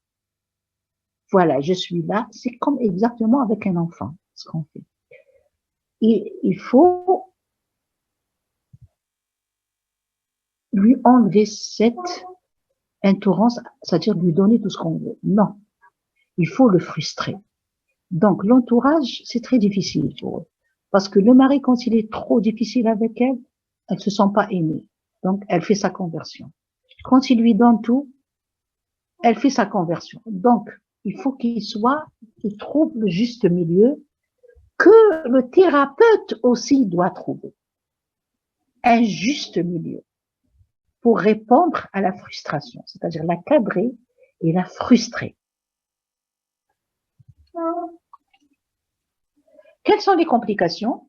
Donc, les complications qu'on retrouve dans les patients présentant les troubles conversifs, c'est surtout les états dépressifs majeurs avec leur symptomatologie, c'est-à-dire la perte de plaisir, insomnie, perte de plaisir, dégoût vital, tristesse, fatigue et beaucoup d'idées négatives, d'accord, qui retentissent sur la vie et qu'il faut traiter par un traitement antidépresseur. Ça, c'est la complication qu'on peut avoir. On peut avoir des complications autres, par exemple les troubles anxieux. On peut avoir à un certain moment des attaques de panique. On peut avoir une agoraphobie. On peut avoir un stress, un PTSD. Alors les hommes, par exemple, qui ont ces problèmes de conversif, d'intolérance à la frustration, de tout ça, ils vont pas consulter parce qu'ils peuvent travailler. On consulte quand il y a vraiment des dépressifs majeurs. On traite plutôt. Il y a surtout ce qu'on rencontre, c'est surtout chez les hommes, chez nous, parce que les femmes sont moins, c'est l'abus d'alcool et de toxiques. Il ne faut pas oublier aussi que devant ces états dépressifs, quand ils sont pas traités, qui est la complication, on retrouve les états auto-agressifs. Les états auto-agressifs, c'est-à-dire les tentatives de suicide, qui sont beaucoup plus un appel à l'aide qui est suivi de fuite. Un appel, aidez-moi. C'est pour ça on dit toujours que l'hystérique flirte avec la mort. Mais dans la littérature, il paraît qu'il y a eu quand même des suicides réussis chez ces patients. Avec l'âge, ce qu'on va retrouver, c'est l'hypocondrie, d'accord? L'hypocondrie, c'est c'est c'est l'hystérique qui est tout le temps chez le médecin pour soigner un organe, un membre qui lui fait mal, tout le temps occupé par son corps, par ses organes malades, et jusqu'à ce qu'elle trouve quelque chose qui l'intéresse. Et en général, c'est la sublimation. La sublimation, c'est un mécanisme de défense. Par exemple, les hystériques, pour retrouver leur mécanisme de défense, de refoulement, qui n'aboutit pas à ces conversions. C'est quand elle arrive à sublimer. Au lieu de refouler, elle sublime. Sublimer, c'est quoi? C'est par exemple la religion. Alors, quand elles vieillissent, les hystériques, elles vont à la Mecque et elles sont dans l'investissement de la religion, de la pratique, du Coran, surtout dans les associations, à donner, à faire, à aider et à faire du bien. Et c'est ça la sublimation. Et on les retrouve beaucoup dans les mosquées, en train de faire beaucoup de bien, de prières et tout ça, et dans les associations pour faire du bien. Ça, c'est un mécanisme de défense qui s'appelle la sublimation et qui est plus riche et plus que le refoulement. D'accord? Alors, on arrive au diagnostic exact. Comment on va faire le diagnostic devant une personne qui nous ramène une aphonie, une paralysie, des paresthésies en gants et en chaussettes? C'est pas facile. Parfois un coma. Donc, le diagnostic du trouble de conversion n'est envisagé qu'après qu'un examen clinique et des examens complets pour exclure des troubles cliniques généraux ou neurologiques pouvant expliquer totalement les symptômes et leurs effets. Une caractéristique importante est que la symptomatologie n'est pas compatible avec une maladie neurologique. Ça, on l'a dit et on l'a redit, d'accord?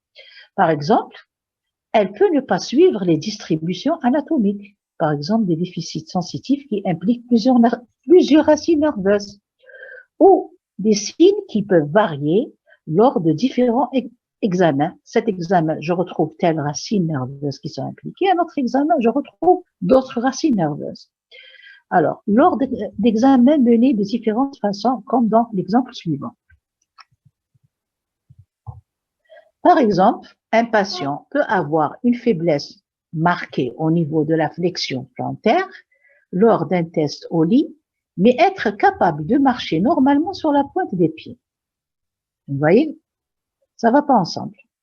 Alors, chez un patient en décubitus, la main de l'examinateur sous le talon d'une jambe paralysée détecte la pression vers le bas lorsque le patient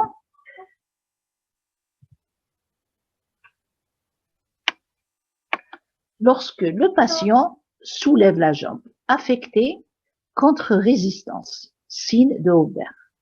Vous voyez, l'autre, en principe, le talon, il est paralysé. Mais malgré ça, lui, le patient continue sa pression vers le bas. Vous voyez que la paralysie n'y est pas exactement. Donc, le tremblement, par exemple, se modifie ou disparaît lorsque le patient est distrait. Le patient est en train de, par exemple, de trembler. Si quelqu'un passe et raconte quelque chose qui le fait rire, parce que vous voyez qu'il est très dans l'expression émotionnelle, il oublie son tremblement.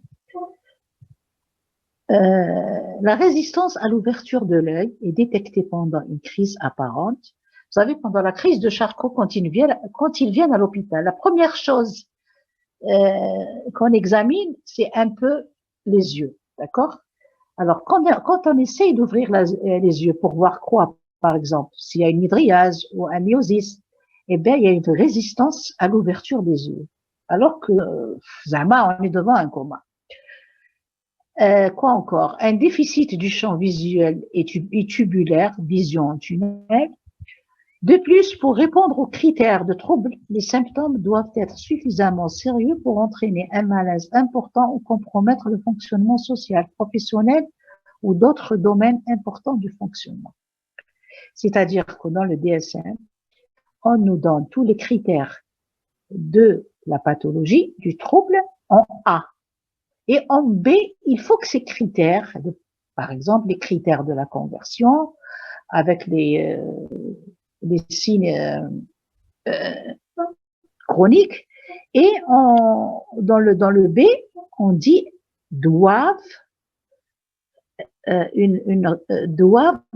manifester une répercussion sur la vie professionnelle, c'est-à-dire si ces troubles-là n'empêchent pas le patient de travailler, d'être dans sa famille, de sortir, on ne peut pas parler de troubles. D'où, c'est chez ces patients-là, les troubles partent très vite, donc ils n'ont pas le temps de se répercuter sur la vie de tous les jours. Et c'est là où on n'a pas réellement le trouble. Mais ça fait partie aussi du diagnostic. Alors, à tout ça, qu'est-ce qu'elle a apporté l'imagerie cérébrale qui est très très récente. Hein? Donc, avant, bon, je vous parle pas de l'imagerie en neurologie, on n'a rien trouvé. Hein? Maintenant, l'imagerie cérébrale fonctionnelle, c'est l'imagerie, c'est l'IRM qui suit les dysfonctionnements et les troubles des membres, les troubles pseudoneurologiques qu'on retrouve, quand est-ce qu'ils sont là, quand est-ce qu'ils apparaissent, ce qui n'a rien à voir, par exemple, à trouver quelque chose qui explique ce trouble. Donc, l'imagerie cérébrale ou neurosciences, elle a pu quand même trouver quelque chose par rapport à la conversion hystérique, qui est très difficile. Donc, d'une part, l'élimination d'une pathologie somatique se heurte aux limites de sensibilité des explorations paracliniques, et d'autre part, une explication psychopathologique positive est loin d'être systématiquement retrouvée lorsqu'une organicité n'est retenue que pour expliquer des symptômes. Nous cheminerons dans ce travail d'une conception freudienne de la conversion, comme inscription sur le corps d'un conflit inconscient, déchiffrable, comme on l'a dit, à une vision moderne des troubles conversifs qui intègre les résultats des études de la neuroimagerie cérébrale fonctionnelle récente. Si la présentation de l'action au niveau cortical paraît conservée dans les paralysies,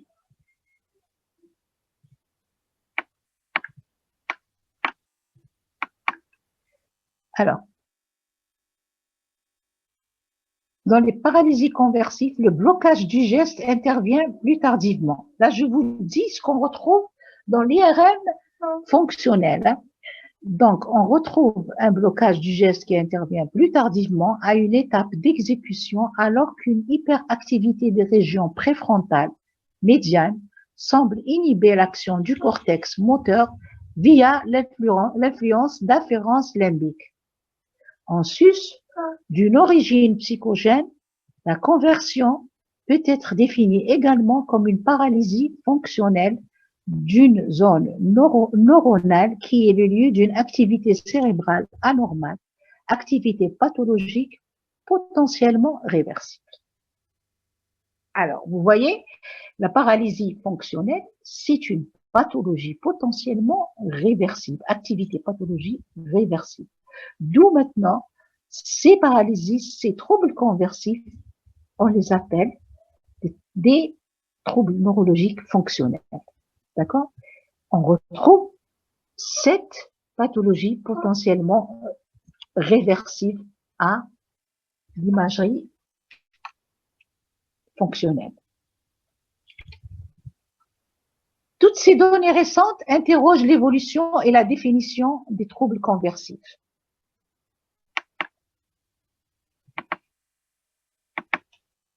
À une époque où la perception clinique était le moyen principal d'investigation des maladies, Freud a une intelligence de différencier conversion et simulation. La neurologie moderne lui donne raison, car les images ont confirmé que conversion et simulation faisaient intervenir des mécanismes cérébraux distincts. Par ailleurs, l'implication de mécanismes fonctionnels neuropathologiques similaires comme support biologique des troubles dissociatifs et conversifs retrouve l'unité freudienne de l'hystérie grâce à un détour du côté des neurosciences.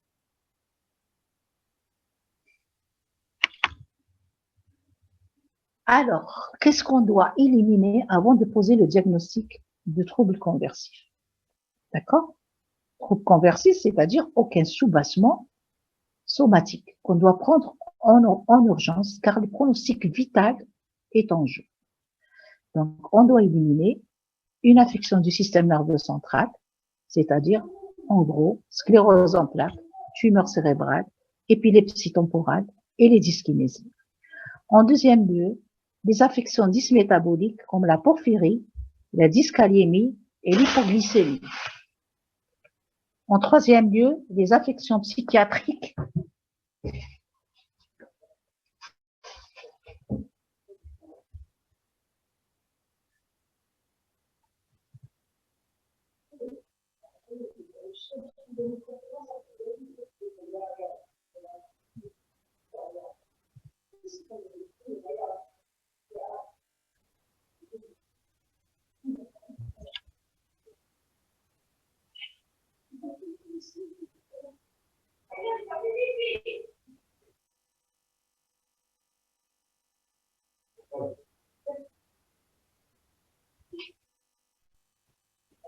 Oui. Oui, quoi. Tu t'initiatives. Oui.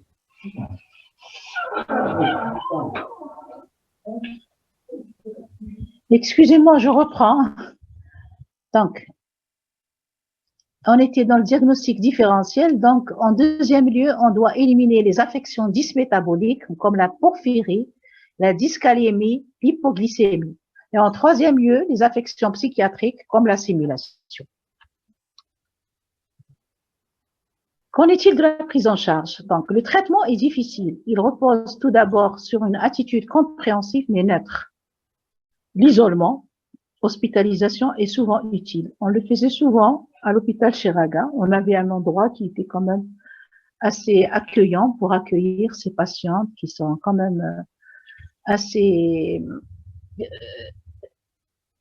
délicates, assez sensibles à beaucoup de choses. Donc, il leur faut quand même un espace adéquat. Donc, on les hospitalisait pour un moment. Alors, l'hospitalisation, pourquoi? On la fait pas maintenant, mais elle était très, très utile à l'époque. Premièrement, on les isolait de leur milieu conflictuel pour un moment. Il y a des bagarres à la maison, il y a des conflits. On la sort de ces conflits pour 2-3 jours, pas plus. Comme je vous ai donné tout à l'heure l'exemple de cette belle-mère, d'accord?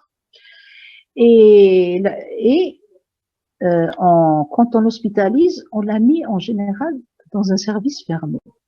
Service fermé, et elle veut sortir. Qu'est-ce qu'on fait? On lui apprend la frustration. Parce que elle, l'hystérique, son petit défaut, c'est l'intolérance à la frustration. Quand elle a envie de quelque chose, il faut qu'on la lui fasse.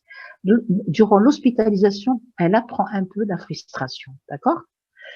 En troisième lieu, les médicaments qu'il faut donner dans ces cas-là sont les anxiolytiques et les antidépresseurs qui sont utilisés lors des épisodes anxio-dépressifs. Il faut savoir que la psychothérapie est très utile. D'ailleurs, toutes les psychothérapies ont commencé avec l'hystérie. D'accord? Entre autres, les psychothérapies d'inspiration analytique, la psychanalyse elle-même. Tout trouble psychiatrique coexistant, exemple dépression, doit être traité, comme on l'a dit tout à l'heure. Le traitement consiste donc en une relation thérapeutique marquée par l'empathie et le soutien sont essentiels.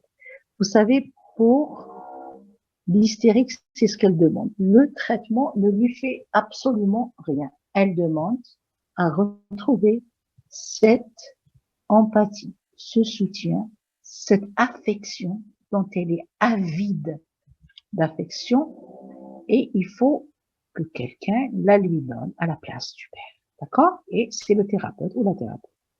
Donc, si on est là pour un moment, pour combler un petit peu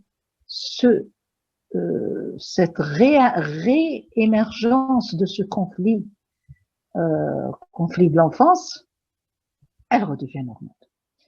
Donc, le traitement collaboratif qui implique un psychiatre et un médecin spécialisé dans une autre spécialité, par exemple neurologue interniste, c'est très important parce que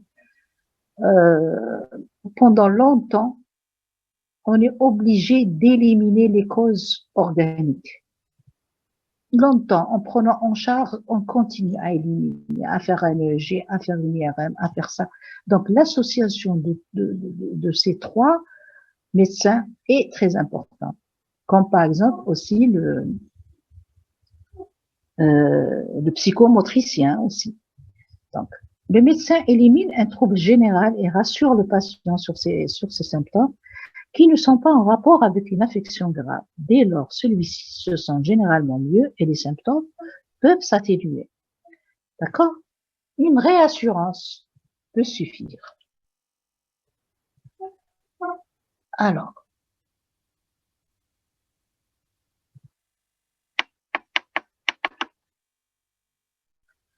quelques approches sont quand même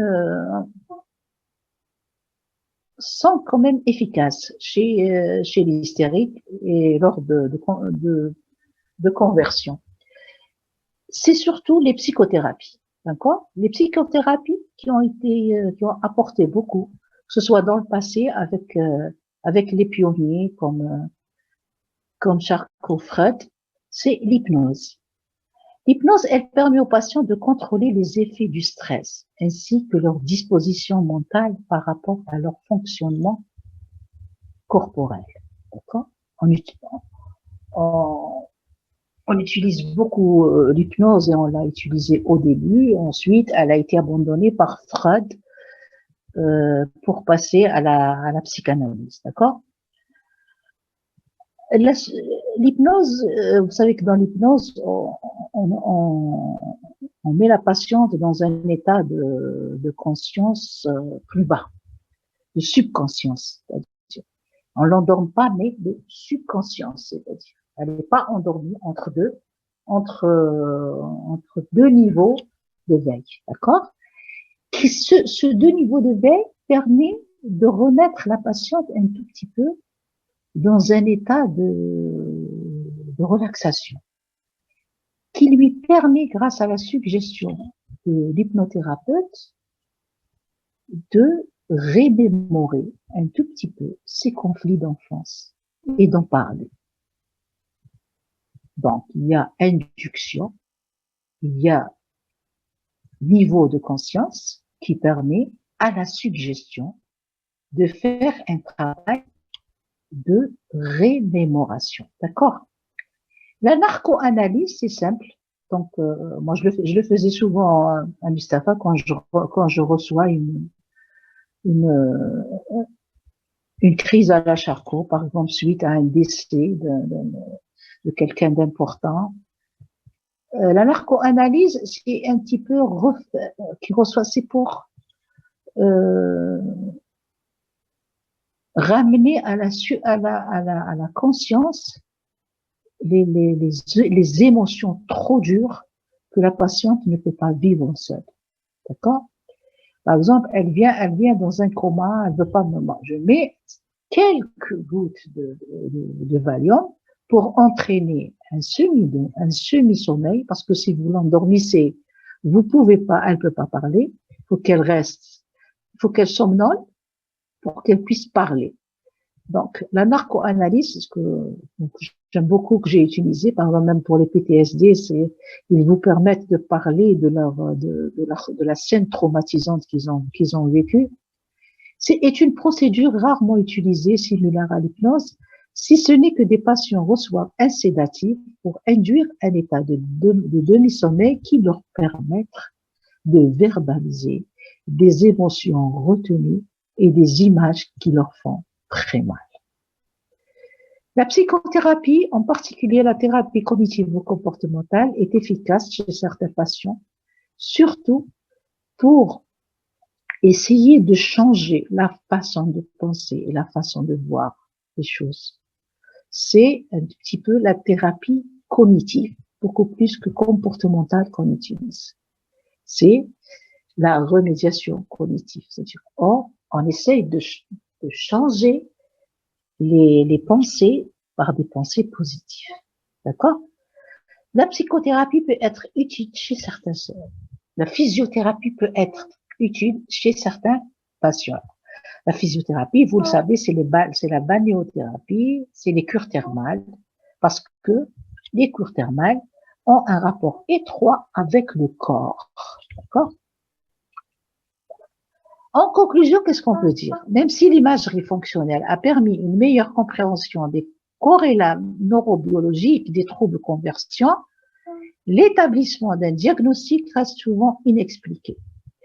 Même si l'étiologie la plus probable concerne des facteurs de nature émotionnelle engendrant des modifications du fonctionnement cérébral, les mécanismes exacts restent largement inconnus.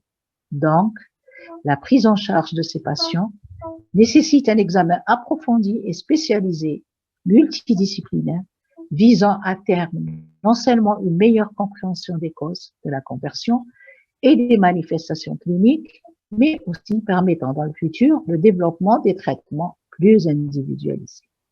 Et je vous remercie. Ça va? Oui, docteur, merci, c'est clair. Merci à vous. J'ai une seule question. Bah, comment faire la différence entre une simulation et une hystérie? Alors, une simulation, elle est consciente et elle vise quelque chose de concret, de présent. D'accord? Elle a un objectif. Par exemple, on envoie quelqu'un pour le service militaire. Il va simuler des troubles psychiatriques dont il est conscient parce qu'on lui a dit qu'il faut que tu dises, que tu entendes des voix, que tu fasses ça, fais une crise, tremble devant eux pour que on te met inapte. Ça, c'est une simulation. L'hystérique, elle fait tout ça. Elle fait des tremblements, elle tombe, elle voit pas, mais tout ça, c'est inconscient chez elle. Vous voyez un tout petit peu. Les symptômes se ressemblent, mais la cause n'est pas la même. Elle, c'est inconscient. C'est dû à beaucoup de conflits inconscients qui réémergent à la surface pour le moment, déclenchés par un choc ou un conflit professionnel ou familial, et dont l'hystérie n'est pas du tout consciente. Est-ce que j'ai répondu? Oui, docteur, merci. Est-ce qu'il y a d'autres questions?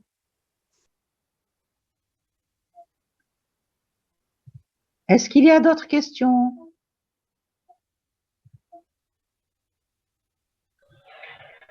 Docteur, Oui. j'ai pas compris les bénéfices primaires et secondaires. Ah bien. Alors, les bénéfices, si vous posez la question, c'est que vous avez entendu parler déjà, non? Donc, les bénéfices primaires, toujours les chercher quand vous avez un trouble conversif, toujours chercher les bénéfices primaires et les bénéfices secondaires. Les bénéfices primaires, c'est clair. Vous savez, c'est une patiente qui a eu un choc, par exemple, elle a perdu son père, par exemple, elle a perdu son travail. Il y a une réémergence d'une anxiété tellement forte qu'elle n'arrive pas à gérer par son mécanisme de défense privilégié, par exemple, qui est le refoulement. Elle n'arrive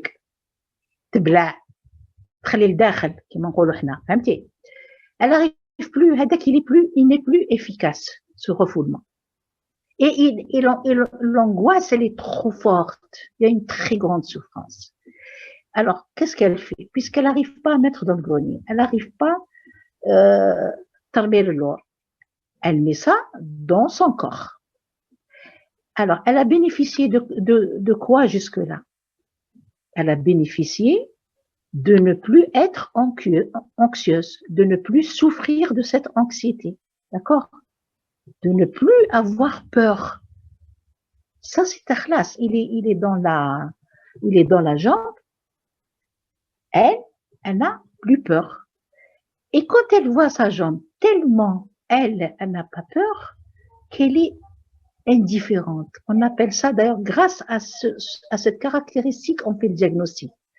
Je vous ai dit tout à l'heure, quand un hémiplégique vient, il a très peur. Quand une hystérique vient avec une hémiplégie, elle est calme, elle est indifférente parce qu'elle a trop souffert de cette anxiété. D'accord? Maintenant, il reste un bénéfice secondaire. Imaginez que ce mari-là, ce mari ou l'employeur, il veut mettre dehors, il veut licencier ce bonhomme. Quand il le trouve paralysé, en train de se traiter, ne pouvant plus aller au travail, qu'est-ce qu'il va faire? Il va temporiser. Et il va dire que vraiment, la faute qu'il a fait, c'est parce qu'il est malade. Je ne vais pas le licencier. La femme, par exemple, dont le mari menace de divorce. Une fois qu'elle a fait ça, le mari arrive, il voit sa femme à l'hôpital, Jay Bingham, l'hôpital, malade, et puis vous voyez, c'est très théâtral, c'est très amplifié ce qu'elle fait, donc il est très inquiet en la voyant. Donc du coup, il abandonne l'idée de divorcer. S'il devait aller en voyage et elle n'était pas d'accord, du coup, il abandonne ce voyage, et c'est ce qu'on appelle les bénéfices secondaires. Par exemple, on travaille beaucoup sur les bénéfices secondaires pour lever le trouble conversif. Par exemple, une femme qui ne veut pas aller travailler, mais qui ne veut pas être renvoyée. Donc, elle fait une paralysie de la jambe pour ne pas aller travailler, et ça continue. Alors, quand on travaille, c'est pourquoi la jambe? Qu'est-ce qu'il y a eu? Pourquoi? On retrouve ces bénéfices secondaires. Et qu'est-ce qu'on fait, nous? On les règle. Quand on règle les bénéfices secondaires, tout part, exactement comme la belle-mère que j'ai hospitalisée. Qui les belles-filles, elle avait une angoisse terrible, comme quoi elle allait être abandonnée, personne ne l'aime, comme si son père, quand elle était jeune, ne l'aimait pas. Et donc, elle a fait sa paralysie. Donc, elle était bien. Elle avait plus cette angoisse de ne pas être aimée. Maintenant, elle est rentrée à l'hôpital. Elle continue sa paralysie. Pourquoi elle continue? C'est les bénéfices secondaires. Maintenant, les amis, juste en loyer. Qui maintenant l'employeur, il voit que je suis malade, il va pas m'envoyer. Mon mari, il va pas aller en voyage. Donc, c'est ces bénéfices secondaires qu'on doit travailler pour qu'elle se lève et elle marche. J'ai répondu à la question? Oui, docteur, merci. D'accord. Alors, le cours, je vous l'envoie ce soir ou demain, d'accord? D'accord? Oui, docteur. Inch'Allah. Je vous envoie le cours. Oui, La bien sûr. déléguée, s'il vous plaît. Elle est où? La déléguée.